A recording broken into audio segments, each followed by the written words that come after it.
ओम शांति। शरीर का नाम मीना है। वैसे तो बचपन से ही नाम अमीना था, क्योंकि लौकिक जन्म मुस्लिम परिवार में हुआ था। लेकिन वो नाम ज्ञान मिलने से पहले ही, मतलब बचपन से ही कैसे नाम चेंज हो गया, वो भी एक कहानी है। क्योंकि पिताजी टीचर थे, तो जैसे ही स्कूल में हमारा नाम एडमिशन करवाया जाता था, तो प्रिंसिपल बोलते थे कि आप लोगों का नाम सिर्फ मुस्लिम का रखा है, लेकिन संस्कार तो एक का भी मुस्लिम जैसा नहीं है, तो आपके बच्चों का नाम मैं रखूँगा। तो पिताजी कहते थे कि ठीक है, मेरे बच्चे वो आपके बच्चे। तो इस हिसाब से चारों भाई बहन का नाम बचपन से ही चेंज हो गया है, स्कूल से ही। तो उसमें बड़ी वाली सिस्टर है, उसका नाम था अशरफ, तो उनका नाम अमिता हो गया। मेरा नाम अमीना था, वो मीना कर दिया। फिर भाई का नाम नूरजी था, तो उनका नाम हसमुख कर दिया। और छोटी बहन का नाम नसीम था, तो उनका नाम रसीला। तो उस प्रमाण चारों भाई बहन का नाम स्कूल में एडमिशन से ही चेंज हो गया।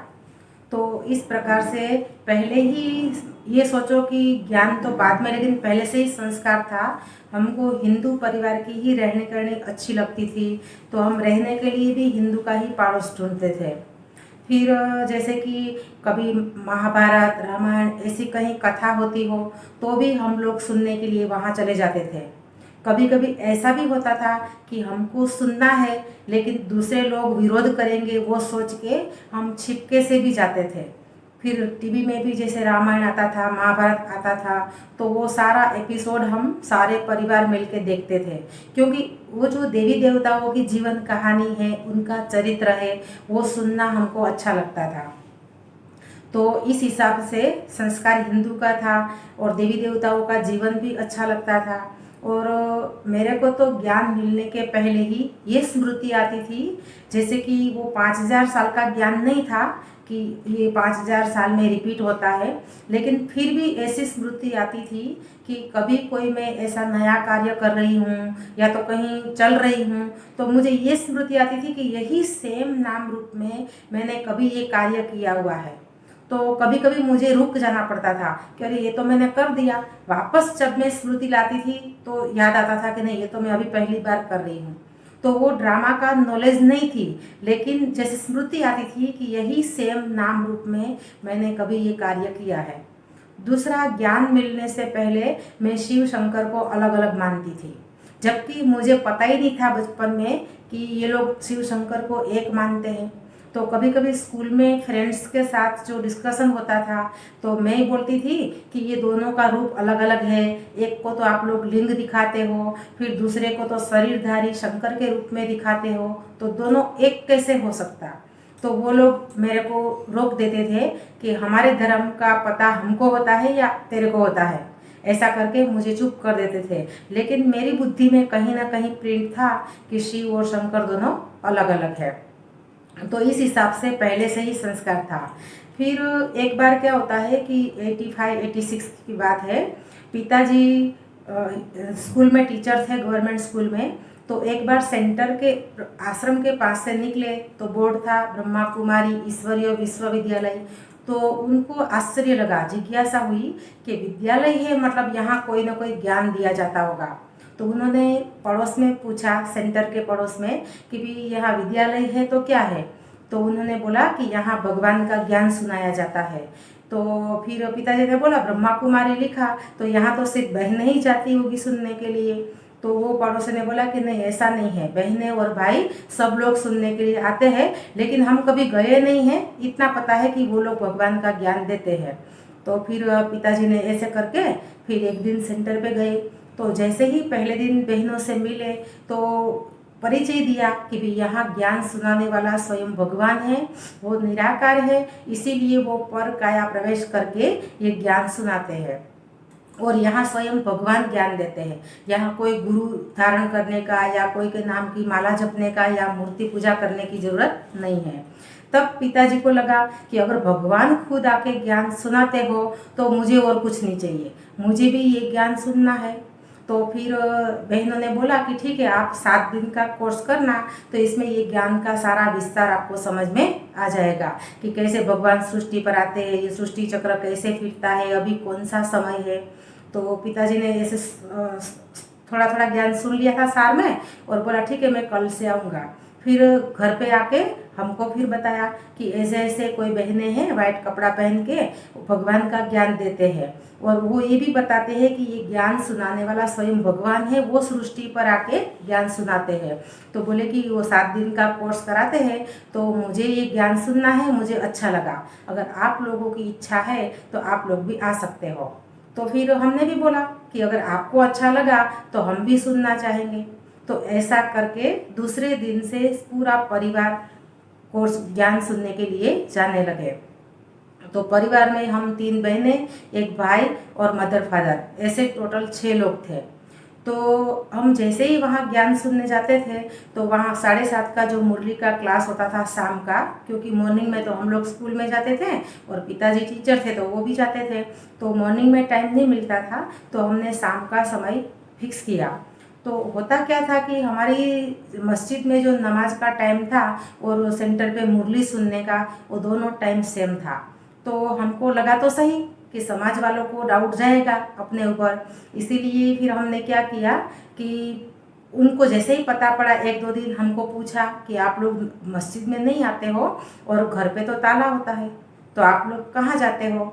तो हमने बोला कि कभी कभी बोलेंगे किसके बर्थडे था इसलिए गए, कभी बोलेंगे किसी का फंक्शन था, किसी की शादी थी, लेकिन वो भी कब तक बहाना करेंगे। हाँ, रोज़ तो कोई फंक्शन प्रोग्राम तो हो नहीं सकता। ऐसे करके 2-3 दिन बहाना किया, फिर वो लोग हमको और डाउट की दृष्टि से देखने लगे कि ये लोग मस्जिद में नमाज़ पढ़ने नहीं आते हैं और कहीं जा रहे हैं, क्योंकि मुस्लिम में भी 2 प्रकार के मुस्लिम होते हैं। तो हमारी जो समाज थी उसमें बहनें भी नमाज़ पढ़ने मस्जिद में जाती है, तो फिर उसको डाउट लगा। फिर हम लोगों ने क्या किया, युक्ति से 6 लोग थे तो 2-2 अलग अलग रास्ते से जाके एक बड़ा रास्ता आता था हाईवे, वहाँ हम लोग मिलते थे और फिर साथ में जाते थे, क्योंकि सेंटर हमारे घर से दूर था, आधा घंटे का रास्ता था। तो ऐसे करके हम जाने लगे, लेकिन फिर भी कब तक, फिर उन लोगों को, क्योंकि तब तक फिर 6-7 दिन में हमारे खान पान की शुद्धि होने लगी थी। वैसे नॉनवेज तो नहीं के बराबर था, लेकिन प्याज लहसुन जो खाते थे ना, वो भी पिताजी ने दुकान में दे दिया, क्योंकि पिताजी ने ये सोचा कि अगर ये प्याज पूरा हो तब तक मैं खाऊं और उसके बाद छोड़ दूं और मेरा विचार बदल गया तो, इसीलिए हमारे घर में जो था वो भी दुकान में दे दिया। तो तब से ही हमारे खान पान की शुद्धि हो गई। तो फिर समाज में कहीं प्रसंग होता था, कोई का शादी का, कोई का और कुछ धर्म का, तो वहाँ तो पूरी समाज का मिल के भोजन बनता है, लेकिन हम लोग तो खाते नहीं थे, क्योंकि हमको तो ज्ञान हो गया था पक्का कि ये तामसिक खुराक है, ये छोड़ना चाहिए ऐसा करके। तो फिर समाज वालों को लगा, तो हमारे पीछे फिर इंक्वायरी शुरू कर दी कि ये लोग जाते कहाँ है, नमाज पढ़ने आते नहीं हैं और रोज़ घर में ताला होता है। तो ऐसा करके फिर क्या किया, फिर धीरे धीरे पड़ोस वालों को पता पड़ा, तो पड़ोस में भी मुस्लिम समाज में हम रहते थे, तो इसीलिए उन्होंने हमारे साथ बोलने का व्यवहार बंद कर दिया। बोलते भी थे अगर कभी कभी तो टॉन्टिंग वे में, कि भी ऐसे नास्तिक है जो अपना धर्म छोड़ के दूसरे में चले जाते हैं।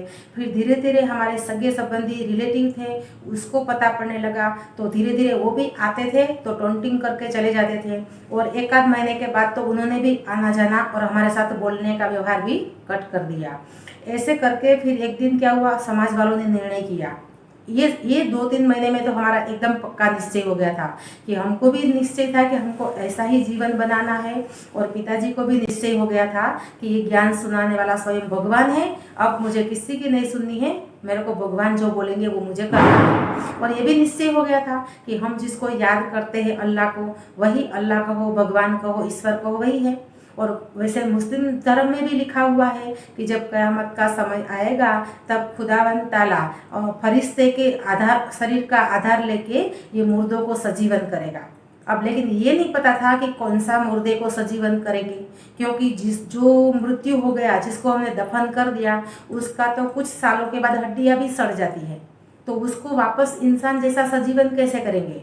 लेकिन वो ज्ञान में आने के बाद पता पड़ा कि यही अल्लाह कहो, ईश्वर कहो, जो निराकार है, उनको अपना शरीर नहीं है, इसीलिए वो प्रजापिता ब्रह्मा के शरीर में आके हमको ज्ञान से सजीवन करते हैं।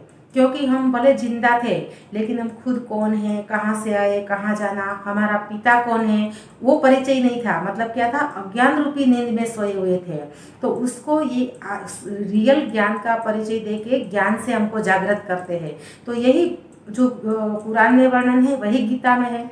तो आखिर में दोनों बात एक ही है। और कयामत के समय पे आऊँगा ये भी बोला हुआ है। तो यही बात यहाँ समझने आई कि यही धर्म ग्लानि का समय है, जिसमें अलग अलग धर्म फैल गया, धर्म के नाम पर लड़ाई झगड़ा, धर्म के नाम पर कमाई बना दी है। तो ऐसे समय पे स्वयं भगवान आके ज्ञान सुनाते, ये पूरा निश्चय हो गया था। इसीलिए हमारा टोटल धारणा, खान पान वगैरह सब शुरू हो गई थी।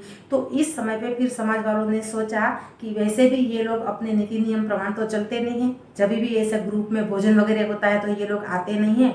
तो अब एक प्लान करते हैं, इसको है ना हम समाज से बाहर ही रख देते हैं। लेकिन पिताजी को क्या था, जब से ज्ञान में आए तब से कुछ भी समस्या आने वाली होती थी तो कान में बीन बजना शुरू हो जाता था। जो सांप के सामने बजाते हैं ना बीन, वो तो छोटी मोटी समस्या आती थी तो कभी कभी बजता था और बोल देते थे कि कुछ समस्या आने वाली है। तो हम पूरा परिवार योग में बैठ जाते थे और बाबा को बोलते थे कि बाबा तेरे को ही इसका सॉल्यूशन लाना है, और बाबा लाते भी थे। लेकिन इस दिन इतनी बीन बज रही कि पूरा दिन, वो टीचर थे सर्विस में जाते थे तो गए तो भी बज रही, वहाँ पढ़ा रहे तो भी बज रही, आए तो भी बज रही। फिर हमको बोला कि कुछ बड़ी समस्या आने वाली है, क्योंकि इतनी कंटिन्यू बीन कभी बजी नहीं है ऐसे। तो फिर हमको भी लगा क्या समस्या आने वाली, वो तो पता नहीं था, लेकिन ये वार्निंग मिल गई थी कि कुछ होने वाला है। फिर हम पूरा परिवार योग में बैठ गए और बाबा को ही बोला फिर कि अभी देखो क्या परिस्थिति आने वाली हमको तो नहीं पता, लेकिन अभी जो भी आएगा आपको हैंडल करना है ये। और ऐसे मतलब शुभ वाइब्रेशन दिया कि जो भी मतलब उसको भी शुभ भावना का दान, कि जो भी होगा हमारे लिए अच्छा ही होगा, कल्याणकारी होगा। और अगर कुछ परिस्थिति भी आने वाली होगी तो उसको भी जैसे कि शुभ भावना देके हम विदाई दे रहे हैं। तो ऐसे जब योग में बैठे और दूसरे दिन फिर पता पड़ा कि समाज वाले जिन्होंने प्लान किया था हमको नात बार रखने का, लेकिन क्या होता है एक दिन बाद लोग आने वाले थे। जो हमारी संस्था थी उसके लीडर, और मेन संस्था बॉम्बे और अहमदाबाद में थी उसके लीडर, ऐसे करके 4-5 लोग मिलके ये फाइनल लेखित में करने वाले थे, इसको समाज के बाहर हम रख देते। लेकिन ये एक दिन पहले हम योग में बैठे थे तो क्या हुआ कि जो 5 व्यक्ति थे उसमें से एक व्यक्ति को हाइपरटेंशन के कारण पैरालिसिस हो गया। तो उनका परिवार वाले उसमें बिजी हो गए। फिर दूसरा परिवार था, उसकी लड़की कुछ नाम बदनाम हो गया तो वहाँ बिजी हो गए। फिर तीसरा परिवार था, उनका एक ही बेटा था, एक्सीडेंट में शरीर छूट गया तो वहाँ बिजी हो गया। और दूसरे जो चौथे व्यक्ति थे उनको भी कुछ ऐसी परिस्थिति आई। फिर वो सब ने मिल के, मेन संस्था बॉम्बे थी उसको फ़ोन कर दिया कि भी अभी हम लोग बिजी है, अभी आप कल नहीं आना, हमारे पास टाइम नहीं है, क्योंकि वो अपने ही परिवार की उलझन में फंस गए थे। ऐसे करके फिर वो नातबार रखने का प्रोग्राम आज तक 35 ईयर हो गया, अभी तक वो कैंसिल हो गया। तो देखो समस्या तो आती थी, लेकिन हम जैसे ही बाबा ऊपर छोड़ते थे, बाबा को याद करते थे तो बाबा ऐसे रास्ता निकाल देते थे जो असंभव भी संभव हो जाते थे। फिर इन लोगों ने हमारे घर पे आके माफ़ी भी मांगी कि हमने आपको बहुत परेशान किया है, तो उसका फल हमको मिल गया है। तो अभी आप जहाँ जाते हो वहाँ भले जाओ, लेकिन आप अपनी मस्जिद में आया करो, ताकि दूसरे लोग हमको ये नहीं बोले कि आपके धर्म वाले दूसरे धर्म में जा रहे हैं, मतलब आपके धर्म में कुछ नहीं होगा। तो ऐसा, लेकिन क्या था कि हमको वैसे भी खान पान का तो प्रॉब्लम था ही, वहाँ कुछ खा पी नहीं सकते हैं, इसलिए फिर हमने जाना ही बंद कर दिया। तो फिर धीरे धीरे रिलेटिव लोगों ने, सगे संबंधी लोगों ने शुरू कर दिया। वो पहले तो बोलते नहीं थे, फिर थोड़ा थोड़ा बोलने लगे तो टॉन्टिंग शुरू किया। फिर वहाँ तक हुआ कि हमारे कोई भी रिलेटिव में कोई एक्सपायर होता था तो हमको इन्फॉर्म भी नहीं करते थे। और अगर दूसरे पड़ोसी के द्वारा या दूसरे लोगों के द्वारा हमको पड़ने पर, जैसे ही हम रिलेटिव के वहाँ जाते थे तो वो नहीं हमको अलग भोजन बनाने देते थे, नहीं खुद बना के देते थे, तो हम उनके घर से वैसे ही चले आते थे। एक बार तो याद है कि पानी भी नहीं पिया, ऐसे ही हम चले आए, क्योंकि उन्होंने बोल दिया था कि आपको यहाँ रहना हो तो रहो, हम हमारे घर पे, और जाना हो तो जाओ, लेकिन यहाँ हम आपको कोई अलग बनाने की फैसिलिटी नहीं देंगे। तो फिर हमको भी लगा कि चलो बाबा ने भी बोला है अभी सर्व संबंधी एक बाप ही है, तो अब वो जबरदस्ती ऐसा कर रहे हैं तो हम हमारी धारणा को तो छोड़ने वाले नहीं थे कि रिलेटिव छोड़ देंगे, इससे तो अच्छा है हम खान पान वहाँ खा लेते हैं। नहीं, हमको यही था कुछ भी हो भगवान जैसे कहेंगे वैसे हमें करना है। तो हमने किसी की परवाह नहीं की, नहीं संबंधी की, नहीं समाज की। तो इस प्रकार से फिर हमारा ज्ञान में विश्वास बढ़ने लगा। फिर क्या होता था, पिताजी को ऐसे लगा कि भी अभी इनको हमको मैरिज तो करना नहीं था, और हमको तो युक्ति मिल गई बाबा के घर पे रहने की, क्योंकि पहले से भी इंटरेस्ट नहीं था। तो पिताजी ने भी सोचा कि इन लोग वैसे भी मैरिज करने वाले तो नहीं हैं, उससे अच्छा है मैं इसको अपने पाँव पर खड़ा कर दूँ। तो ऐसे करके फिर उस समय समाज के जो बड़े लोग थे, लीडर लोग, उनको भी ये लगा कि अगर इनको नर्सिंग के बहाने भी हम जो एडमिशन दिलवा देते हैं ना, तो अपने आप ब्रह्मा कुमारी को भूल जाएंगे और अपने भगवान को भूल जाएंगे, क्योंकि हॉस्टल में तो बंधन होगा, तो वहाँ से तो सेंटर पे जा नहीं सकेंगे। और पिताजी को उस समय वैसे भी हमको पाँव पर खड़ा करना था। तो इसीलिए दोनों ने मिलके एक युक्ति की, समाज वालों ने, कि इनको हमें है ना गवर्नमेंट में नर्सिंग का कोर्स करवा देते हैं। तो पिताजी ने बोला कि उनकी लालच ये है कि ये लोग ब्रह्मा कुमारी को भूल जाए, और पिताजी को ये था कि उसी बहाने मेरी बेटी अपने पाँव पर खड़ी हो जाएगी। ऐसे करके फिर नर्सिंग में एडमिशन दिलवाया, संस्था वालों ने दिलवाया, लेकिन करवाया गवर्नमेंट में। तो ये नर्सिंग में एडमिशन मिला, हम दोनों बहनों का साथ में ही हुआ था। तो फिर वहाँ इतना खाने पीने का था, क्योंकि वहाँ नर्सिंग हॉस्टल में मुस्लिम और क्रिश्चियन की बहनें ही रहती थी, इसलिए वहाँ नॉनवेज, अंडा, फिर प्याज लहसुन तो आम यूज़ होता था। तो जैसे ही हम लोग पहले यही इंक्वायरी शुरू की, तो दूसरे जो हमारे सीनियर वाले थे ना, उससे पता पड़ा कि यहाँ तो डाइट में ये सारी चीज़ का यूज़ होता है। अब हमको तो ज्ञान था, सालों से हमने प्याज लहसुन भी छोड़ दिया था। अब वहाँ हॉस्टल में हम करें क्या? तो थोड़े दिन तो हमने क्या किया, रोटी और छाछ खा लेते थे, घर से अचार लेके जाते थे वो खा लेते थे, और सब्जी और दाल को हम फेंक देते थे। तो क्या हुआ कि जो दूसरी साथ वाली लड़कियां थी, उन्होंने, जो वार्डन थी, उसको कंप्लेन कर दी कि भी ये दोनों बहनें रोज दाल और सब्जी को फेंक देते हैं, सिर्फ छाछ रोटी या तो उनके पास अचार वगैरह होता है उससे ही वो खाते हैं इसे। तो वार्डन थी, उन्होंने हम दोनों बहनों को एक दिन डांटा, बोले कि ऐसे कैसे चलेगा, यहाँ तो जो बन रहा है वो आपको खाना ही पड़ेगा। अब एक दो दिन का तो नहीं है कि आप अपनी छाछ से या अचार से काम चला लेंगे, तो इससे तो अच्छा आप खा लो, ऐसा करके डांटा। तो उस समय हमने समझाने की ट्राई की कि भी हम ये नहीं खाते हैं, लेकिन वो मानने को तैयार नहीं थी। फिर हमने वो बात को छोड़ दिया, और फिर क्या किया, हमने रात को जाग के दोनों बहनों ने योग किया, और फिर बाबा को पकड़ा। बाबा को ये बोला कि बाबा आपने तो हमारी बहुत परीक्षा ले ली कि इनको मेरे में कहाँ तक निश्चय है, अब हम आपकी परीक्षा लेते हैं। अगर आप सर्वशक्तिवान हैं तो यहाँ आपकी शक्ति का उपयोग करो, क्योंकि हॉस्टल में तो हमारा चलेगा भी नहीं, कुछ हमारे लिए अलग बनाने को मना कर दिया। अच्छा, दूसरा 2 साल तक हम बिना दाल और सब्जी कैसे चलाएंगे?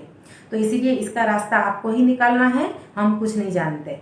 वो ऐसे बाबा पर छोड़ा भी, और वार्डन को हमने सूक्ष्म में इमर्ज करके अमृत वेले और उसको शुभ वाइब्रेशन देना शुरू किया कि भाई आप तो श्रेष्ठ आत्मा है, आप तो हमारी कल्याण इच्छने वाली आत्मा है, आप तो हमको हर कार्य में सहयोग देने वाली है, ऐसा करके वाइब्रेशन शुरू किया। अच्छा, वहाँ हम बाबा को तो ये जो वाइब्रेशन देना शुरू किया, और फिर दूसरे दिन हमने वही वार्डन को हमने समझाने की ट्राई की कि हम प्याज लहसुन इसलिए नहीं खाते हैं कि हमारी तबीयत को सूट नहीं करता।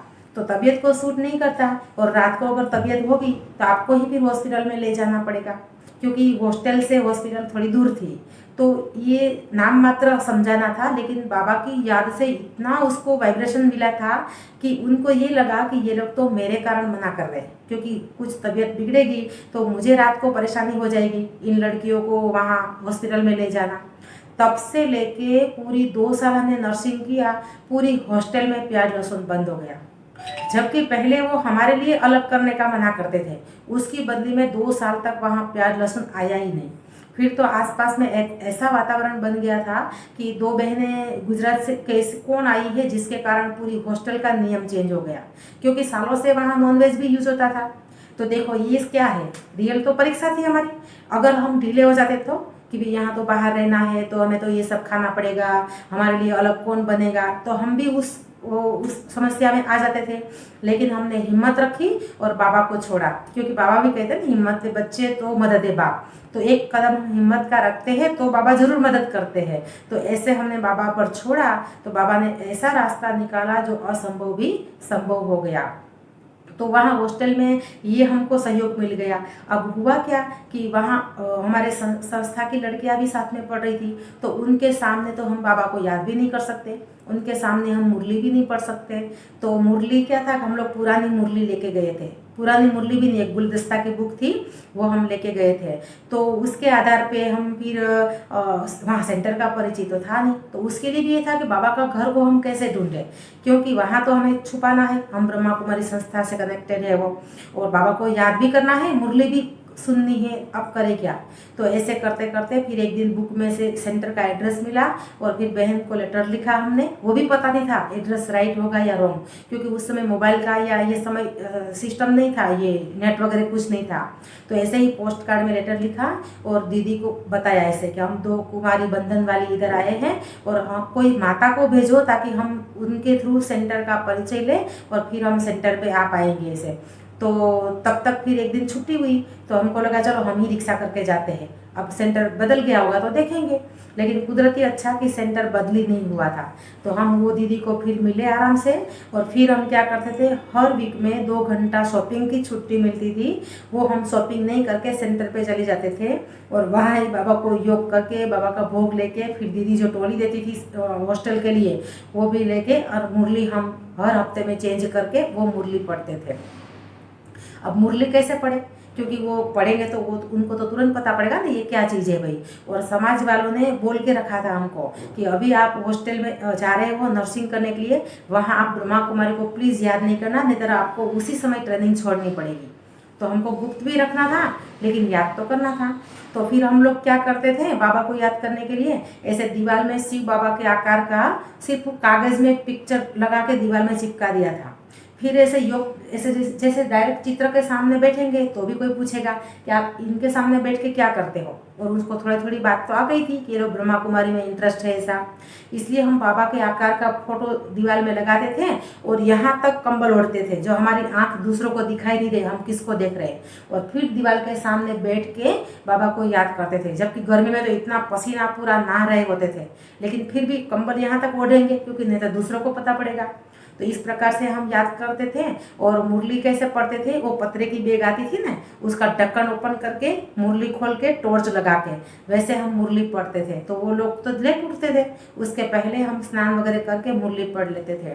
तो इस प्रकार से हम गुप्त रीति से बाबा को याद करते थे, और हर हफ्ते में जो छुट्टी मिलती थी उसमें हम सेंटर में जाके वो अनुभव कर लेते थे कि जैसे दीदी ने हमारे सामने ही भोग लगाया, हमको जैसे बाबा की पालना मिल रही है। तो इस प्रकार से 2 साल हमारा कंप्लीट हुआ बंधन में। लेकिन वो इतना बंधन था, लेकिन इतनी खुशी थी कि हमको ये लगता था कि बस हमारे जैसा तो तकदीरवान कोई नहीं। उस समय हमें बंधन का अनुभव ही नहीं होता था, इतनी खुशी होती थी बाबा से, क्योंकि जो भी परिस्थिति आती थी हम बाबा पर छोड़ते थे, और बाबा उसकी मदद करके उसका सॉल्यूशन दे देता था। तो इस फिर धीरे धीरे तो वहाँ हॉस्टल में भी जो हमारी ट्यूटर वगैरह होती थी, प्रिंसिपल होते थे, उनको भी हमने कोर्स करवाया, क्योंकि वो लोग भी बोलते थे कि आपकी समाज को अगर पता पड़ेगा तो हमारी कोई जिम्मेवारी नहीं है, इसलिए आप अपनी रीति से गुप्त करो। तो वो ट्यूटर को कुछ कुछ पता होता था, और हम लोग छिपके से सेंटर में जाते थे। फिर उनको भी धीरे धीरे युक्ति से, कभी कभी उसको नाइट स्टे करना होता था हॉस्टल में, तो हम उनको भी बाबा का ज्ञान सुनाते थे। ऐसे करते करते हमारा 2 साल पूरा हुआ। उसके बाद क्या हुआ कि हमारा बॉन्ड सिस्टम था, तो हमारा ट्रेनिंग का खर्चा संस्था वालों ने लिया था, इसीलिए उनकी ही हॉस्पिटल में 5 साल सर्विस करने का हमारा बॉन्ड था। तो मेरे को सर्विस मिली थी इधर उत्तर गुजरात में, और सिस्टर थी उसको मिली थी सौराष्ट्र में। तो अब सर्विस भी संस्था में है, तो वहाँ भी वापस वैसा कि वैसा बंधन। वहाँ मेरे पास बाबा का कास्केट था, ब्रह्मा बाबा वाला जो है, लेकिन मैं योग करके और फिर जहाँ कचरा वगैरह रहता है उधर मैं रख देती थी दिन में, क्योंकि अगर मेरे रूम में कोई फ्रेंड सर्कल आके पूछा भी ये किसका चित्र है तो मैं क्या जवाब दूँ। तो ऐसा करके वहाँ भी मुरली हम बैग में ही अंदर पढ़ के बैग में रख देते थे, क्योंकि घर के अंदर फिर कोई नहीं देखेगा, लेकिन बाहर कोई होगा तो पूछ सकता है ना कि भी ये क्या सामान है। और वहाँ भी सेंटर दूर था, तो हफ्ते में एक बार जब हमारी मीटिंग होती थी, उसी संस्था में हमारी हेड ऑफिस थी उसी सिटी में, तो जब मीटिंग होती थी तो मीटिंग के बहाने में जाती थी, और फिर 1 घंटा सेंटर में जाके मुरली पढ़ के और वापस में आ जाती थी। और वहाँ अगर कोई प्रोग्राम भी है उनको बताना भी है तो युक्ति से ऐसा लेटर आता था कि फलाने दिन को आ जाना, और मैं समझ जाती थी कि कुछ प्रोग्राम होगा, क्योंकि डायरेक्ट लेटर लिखेंगे और हमारे जो मकान मालिक थे वही लेटर पकड़ने वाले थे, तो अगर वो उसको पता पड़ जाए तो मैं क्या आंसर दूँ। और सर्विस तो समाज में थी, तो उस प्रकार से वहाँ भी बंधन था। लेकिन समाज वालों ने मेरे को इतनी पालना दी थी जैसे उनकी बेटी है ऐसा, और उसको है ना मेरी धारणा पर और मर्यादा पर विश्वास था। उनकी बहन बेटियों को भी वो कहीं सिटी में नहीं भेजते थे, लेकिन अगर ये बोलूँ कि ये बोले कि अगर मीना बहन के साथ मुझे जाना है तो वो परमिशन दे देते थे, क्योंकि मर्यादा की बाबत में मेरी इतनी इम्प्रेशन थी कि मैं जो बोलूँ वो उनके रिलेटिव करने को तैयार हो जाते थे। लेकिन हाँ, समाज में बंधन था, तो वहाँ बाजू में ही मस्जिद थी, तो मुझे नमाज पढ़ने भी जाना पड़ता था उनको दिखाने के लिए। अब भले मन में किसको याद करे वो किसको पता, लेकिन सर्विस थी इसलिए मुझे थोड़ा रखना पड़ता था। लेकिन हाँ, खान पान की धारणा मेरी वही रही जो मैं खुद ही बनाती थी, इसलिए वो कोई प्रश्न नहीं आता था। ऐसे करते करते एक दिन क्या हुआ कि भी यहाँ सिद्धपुर से बाबा को मिलने के लिए मेरे को दीदी ने बोला, तो मैं भी तैयार हो गई। तो वहाँ से जो रिक्शा की थी किराए पर, वो रिक्शा चलाने वाला हमारे ही गांव का एक मुस्लिम का भाई था, लेकिन मैं उसको पहचानती नहीं थी। तो जैसे ही वो सर्विस वाला स्थान था वहाँ से बाहर निकली, और मैं तो भूल गई कि मेरे को कोई बंधन है। तो बाहर निकल के उसी ड्राइवर को मैं गान सुनाना शुरू कर दिया। तो जो जो सेंटर से हम लोग यहाँ आए थे, वो दीदी ने फिर मेरे को बताया कि तू जिसको ज्ञान सुना रही थी वो तो तेरे ही समाज का उसी आप जहाँ सर्विस करते हो उसी गांव का भाई है। अब मुझे लगा कि अब ये तो वहाँ जाके सारा बता देंगे कि ये मीना बहन तो पूरा ब्रह्मा कुमारी का ज्ञान सुना रहे, तो अभी तक जो मैंने छिपाया था वो वहाँ प्रत्यक्ष हो जाएगा, और सर्विस तो समाज में ही करनी थी। ऐसा करके फिर क्या किया, उसी समय बाबा की मुरली चली थी यहाँ शांतिवन में कि भी अगर पवित्रता की शक्ति आपके पास है तो माया दूर से ही सलाम करेगी, वो आपके पास अटैक नहीं करेगी। तो ये बात मेरी बुद्धि में इतनी बैठ गई कि फिर मैं चलते फिरते वापस आई, तो भी मैं यही कर रही थी कि जैसे कि उस आत्मा वो गांव वाले को ऐसा वाइब्रेशन मिले पवित्रता का कि वो कितना भी मेरे विरुद्ध में बातें करे लेकिन कोई मानने को तैयार ही नहीं हो। ऐसा करके मैं पॉजिटिव वाइब्रेशन देने लग गई कि भाई आप तो श्रेष्ठ आत्मा है, आप तो सारे पवित्र आत्मा है और मैं भी पवित्र आत्मा हूँ। ऐसा वाइब्रेशन देती गई, पहुँची तब तक तो रियल ऐसे ही हुआ। जैसे ही मैं वहाँ गांव में पहुँची तो सारे लोगों ने मेरे को यही बताया कि वो अपने गांव अपना समाज का जो भाई है ना, वो तो आपके बारे में इतना विरुद्ध बोल रहा था कि मीना बहन तो ब्रह्मा कुमारी का ज्ञान सुनाती है, वो तो माउंट आबू गई थी ब्रह्मा कुमारी वाला ज्ञान सुनने। लेकिन हम लोगों ने उनको ही डांटा कि नहीं, हमारी बहन हमको बिना पूछे यहाँ से पाँव भी नहीं कहीं बाहर करती है और वो माउंट आबू कैसे जाएगी। फिर मेरे को बात घुमानी पड़ी कि हाँ रियल बात है, मेरे जैसी सेम शकल वाली एक बहन माउंट आबू में है। इसीलिए और भी कोई व्यक्ति ने मेरे को यही बात पूछी थी कि आप माउंट आबू थे क्या। तो इस प्रकार से वो भी बात देखो कितना बड़ा विघ्न आने वाला था। अगर समाज को पता होता था कि मैं रियल ब्रह्मा कुमारी में गई तो उसी दिन ही मुझे डिसमिस कर देते थे। लेकिन वो जो पवित्रता का वाइब्रेशन और शुभ भावना मैंने जो पहुंचाई उसके कारण वो भी समस्या आने वाली थी वो भी टल गई। तो इस प्रकार से बंधन कंटिन्यू था। तो क्या हुआ कि एक दिन मैं यहाँ मधुबन में आई तो कॉन्फ्रेंस हॉल के नीचे जो ओम शांति भवन के नीचे जो कॉन्फ्रेंस हॉल है ना, वहाँ एक मेडिकल विंग वालों की मीटिंग थी। तो मीटिंग थी उसमें डॉक्टर बनारसी भाई ने मेरे को बोला कि आप भी मेरे को नहीं जनरल में बोला कि आप मेडिकल विंग के मेंबर्स बनो तो जो भी नई अपडेट होती है वो आपको घर पे मिलती रहेगी। तो वो सुन के मेरे को सबके बीच में रोना आ गया। सारे लोग थे, पूरा कॉन्फ्रेंस हॉल भरा था। तो फिर बनारसी भाई ने पूछा कि बहन जी आप क्यों रो रहे हो। तो फिर मैंने बोला कि आप जो बता रहे हो कि मेडिकल विंग के मेंबर्स बनो, लेकिन मेरे को तो इतना बंधन है कि अगर ब्रह्मा कुमारी के नाम का लेटर भी वहाँ आया तो मुझे तो डिसमिस कर देंगे, तो इसलिए मैं तो वो मेंबर्स नहीं बन सकती। तब फिर बनारसी भाई ने बोला कि अगर बहन जी आपको वहाँ इतना बंधन है और बाबा का ज्ञान में इंटरेस्ट है तो फिर आप ग्लोबल हॉस्पिटल में आ जाओ ना, इधर तो वैसे भी बहनों की ज़रूरत है नर्सिंग में। तो फिर मैंने बोला अच्छा। अंदर अंदर मुझे यही लगा कि अगर यहाँ बाबा मुझे बुलाते हैं ग्लोबल में तो मुझे और कुछ नहीं चाहिए। और दूसरा ये भी संकल्प किया कि आजकल दारू पीने वाला भी खुलेआम घूम रहा, वो भी किससे डरता नहीं है, तो मैं अच्छा काम करने के लिए 2 पैसे की सर्विस के बंधन में क्यों रहूँ। तो अगर मधुबन में मेरे को बुलाए तो मुझे और कुछ नहीं चाहिए। लेकिन उस समय मुझे हिंदी बोलना नहीं आता था क्योंकि हमारे घर में पहले से ही पिक्चर देखने की आदत नहीं थी और गुजरात में हिंदी बोलने की तो ज़रूरत पड़ती नहीं। तो जो सेंटर वाली दीदी थी, सिद्धपुर वाली दीदी, उनके थ्रू मैंने प्रताप भाई से सारी बात की। वो मेरे को हिंदी में समझाए और मेरा गुजराती उनको समझाए ऐसा। तो फिर प्रताप भाई ने भी बोला कि ठीक है चलो, आपको अगर इतना अच्छा इंटरेस्ट है तो आप इधर आ जाओ, वैसे भी यहाँ बहनों की हमें ज़रूरत है। तो मैंने वो दीदी ने भी बात का विश्वास नहीं किया। वो बोले भले अभी प्रताप भाई ने बोला लेकिन मधुबन में रहना कोई इजी नहीं है, इसीलिए है ना, भले बोलते हैं लेकिन आप अभी संकल्प नहीं करो। लेकिन उतना समय में फिर मैं घर चली गई। तब तक तो एक दो बार प्रताप भाई का लेटर दीदी के पास आया कि वो बहन जो आने वाली थी उसका क्या हुआ। फिर दीदी ने बोला कि ठीक है अभी आपके लिए इतना आया है तो आप ट्राई करो। तो फिर मेरे को भी बाबा को बोला, मैंने बोला ठीक है मेरे को अगर आपके घर में सेवा मिले तो मुझे और कुछ नहीं चाहिए। ऐसा प्रताप भाई ने बोला था कि यहाँ हम आपको पेमेंट कम देंगे, वहाँ जितना मिलेगा नहीं। मैंने बोला कुछ नहीं, जो भी हो मुझे चलेगा। ऐसा करके फिर यहाँ मधुबन में आ गए। तो ऐसे ही 96 स्टार्टिंग से लेके आज तक हमारा ग्लोबल हॉस्पिटल में ही सेवा है और अभी मेरी सेवा नर्सिंग सुपरवाइजर के रूप में ग्लोबल हॉस्पिटल में है।